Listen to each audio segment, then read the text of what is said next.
सरदार की बेटी की मदद से राधिका ढूंढेगी दिव्यम को और बचाएगी दिव्यम को उन आदिवासियों से। हमारी कहानी शुरू होती है एक छोटे से गांव से, जहां राधिका और दिव्यम का प्यार हर किसी के लिए मिसाल है। लेकिन उनकी राह में मुश्किलें कम नहीं।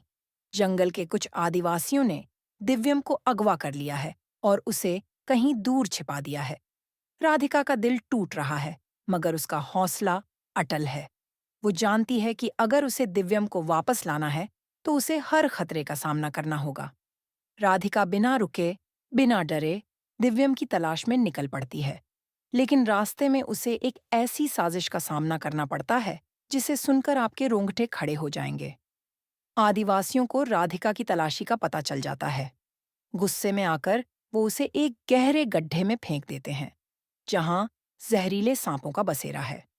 राधिका का दिल धड़क रहा है, मगर उसका भोलेनाथ पर अटूट विश्वास उसे हिम्मत देता है। हैरानी की बात ये कि सांप उसे छूते तक नहीं, मानो भगवान ने खुद उसकी रक्षा की हो। राधिका उस गड्ढे से सुरक्षित बाहर आती है और घर लौटती है। घर वाले उसे सही सलामत देखकर खुशी से झूम उठते हैं।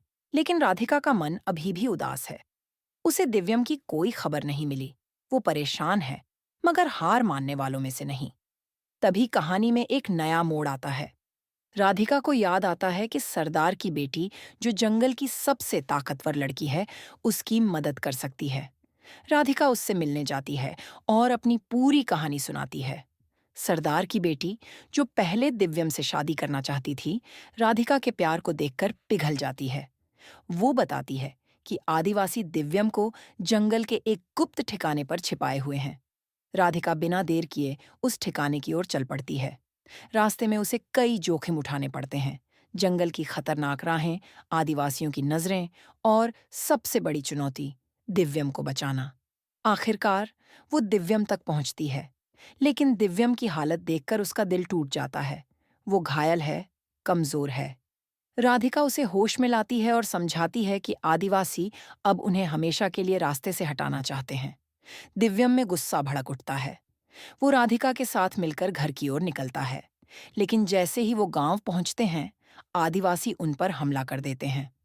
तभी सरदार की बेटी सामने आती है और अपने पिता से कहती है, राधिका और दिव्यम एक दूसरे के लिए बने हैं। मैं अब उनकी राह में नहीं आऊंगी। वो आदिवासियों को ये भी बताती है कि जंगल में लगी आग, जिसका इल्जाम राधिका पर लगा था, वो सुजाता की साजिश थी। ये सुनकर आदिवासियों का गुस्सा ठंडा पड़ता है। वो बंसल परिवार को माफ कर देते हैं और जंगल लौट जाते हैं। लेकिन कहानी यहीं खत्म नहीं होती। राधिका के मन में एक अनकहा दर्द है। वो जानती है कि सुजाता ही इस सारी मुसीबत की जड़ है। लेकिन वो दिव्यम को ये सच कैसे बताए? क्या वो इस बार सुजाता का पर्दाफाश कर पाएगी, या फिर चुप रहकर अपने प्यार को और खतरे में डालेगी? क्या राधिका इस बार सच सामने लाएगी और सुजाता की साजिश को बेनकाब करेगी? आपकी राय कमेंट्स में जरूर बताएं और इस वीडियो को लाइक करना न भूलें।